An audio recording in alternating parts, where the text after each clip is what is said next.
US President Barack Obama has laid out his case to the American public about the validity of military action against Syria.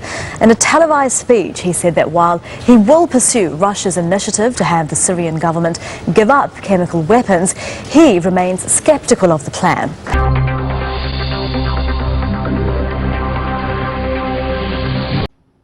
Now, I know that after the terrible toll of Iraq and Afghanistan, the idea of any military action, no matter how limited, is not going to be popular. After all, I've spent 4.5 years working to end wars, not to start them. Our troops are out of Iraq. Our troops are coming home from Afghanistan.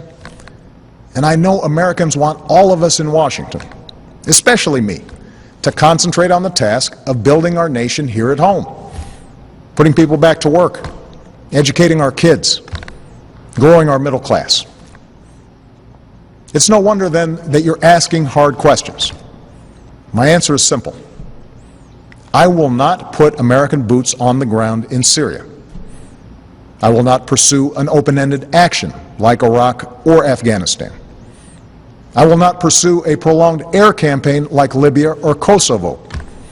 This would be a targeted strike to achieve a clear objective: deterring the use of chemical weapons and degrading Assad's capabilities. Over the last few days, we've seen some encouraging signs.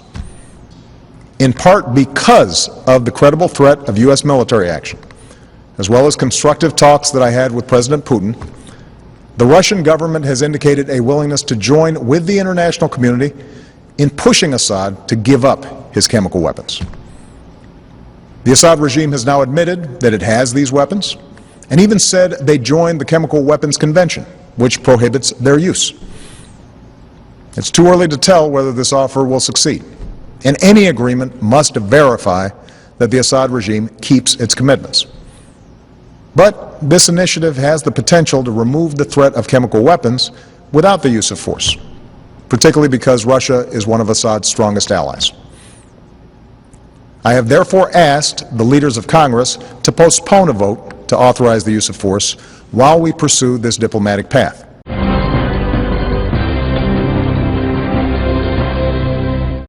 Senators were set for their first vote on Syria on Wednesday, but before his address, Obama urged lawmakers to give him more room to pursue a diplomatic option. The vote could be delayed for a week or longer.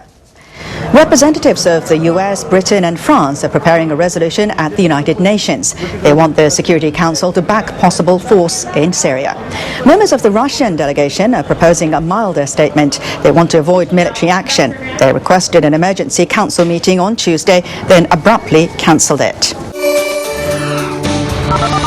Barack Obama made clear in his speech he believes that the reason they're able to pursue this potential diplomatic option is because of the threat of credible force the United States has been aiming at Syria in recent weeks, and he wants to keep that pressure there while this diplomatic process unfolds, to be used in the event that diplomacy fails. Speaking just a few hours before the US president, the Russian President Vladimir Putin took a very different view. He believes that threat of military action needs to be taken off the table.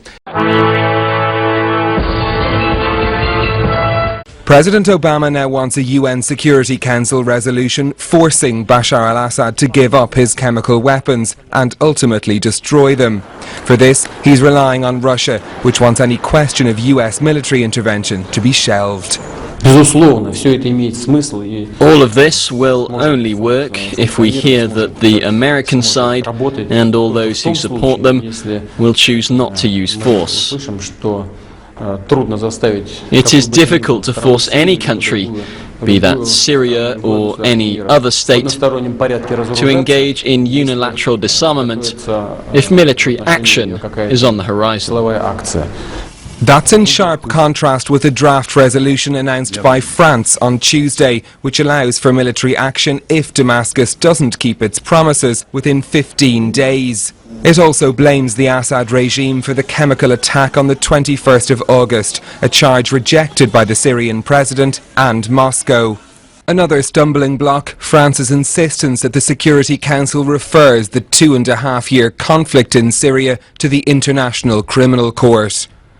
convincing Russia and China to agree to a stronger resolution may be difficult. US Secretary of State John Kerry will begin the process on Thursday when he meets Russia's foreign minister.